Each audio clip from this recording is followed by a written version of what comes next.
Hi, my name is Stephanie Chalana Brown, and I'm here at the Caribbean Museum Center for the Arts, and we are experiencing the exhibit Claiming Spaces, the African Story of the Sugar Mill.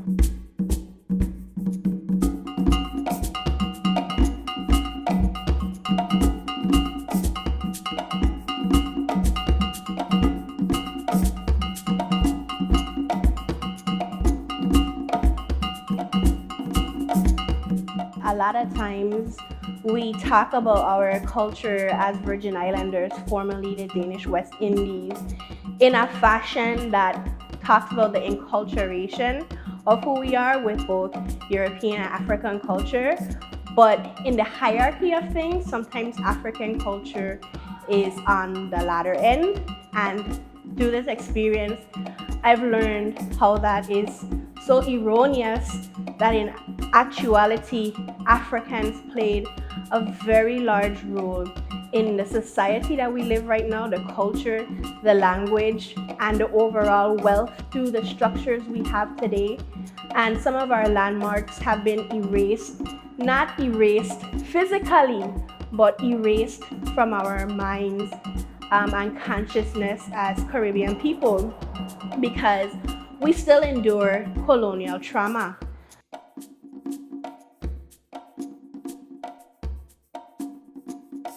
Well, this estate behind of me is called Estate Prosperity. Estate Prosperity is on the west end of the island of St. Croix. Prosperity, Butler's Bay, Lagrange are very important estates because the persons who helped organize emancipation frequented these estates, and although there is some academic debate on which exact estate he came from, some people say Lagrange, some people say Prosperity, some people say Butler's Bay, and we know it's around this vicinity that he started the plan along with others to provide emancipation for the enslaved in the Danish West Indies. And I recall that there was a young man named Andre, and he did a project where he used his drone to try to provide navigation coordinates and landmarks here in the territory. So I called him up and I said, I'm planning to do these projects, and all this spiritual reverence I was feeling towards these spaces. When I first set out to work by plotting the different sugar mills on a map, I didn't think it would be of any use to anyone.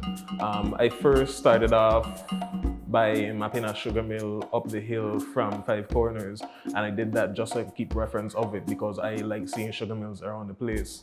Being able to plot these coordinates and having it out there for Virgin Islands to use, I would hope that would make more people curious about the sugar mills. Why are there sugar mills in the Virgin Islands? Who did this sugar mill belong to? Who worked on these estates that the sugar mills were on? And I would hope it will bring a bigger narrative to the history of St. Croix or the whole Virgin Islands to those who live here, the locals that live here. So be more engaged into our culture and history.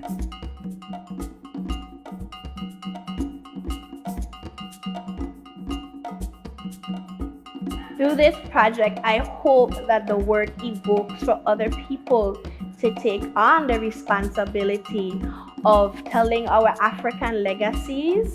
Of course, we have enculturation and creolization occurring, but that we give the glory a lot to the African ancestors. And we also tell their stories and call their names, because that is important. You see an invisibility at times with sugar mills, where you can find a narrative of the planters, the colonial powers that oppressed Africans, and you can find their legacies and their names and dates and their children's names, but you can barely find any information about the African people who contributed to their wealth.